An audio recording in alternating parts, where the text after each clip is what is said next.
So I just want to share with you if you are facing this error on your Kali. Maybe you are trying to update or you are trying to install software and you have an update issue on Kali. You are facing this error, especially the HashiCorp error.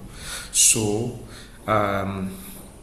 to solve this problem, what you have to do is just I ran the command before. I do not want to waste time on setting up a new Kali again to show you what the error, but I'm going to be showing you what I faced and now I solved it. And this is it.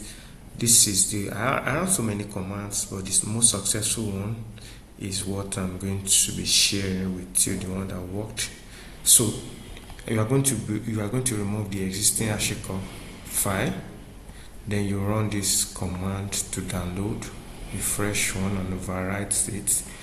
Then you are going to just check this one is just to check it out if it's successful, and after that you can run your sudo updates, and that is just it. So short and fast. It's just a very short video.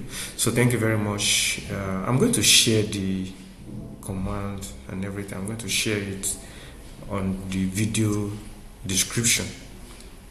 So if you have not subscribed to this channel, it's going to be a channel for cybersecurity, ethical hacking, and the like. Please like and subscribe, as I'm going to be posting so many other videos as I face the challenge. Just learn with me. Thanks.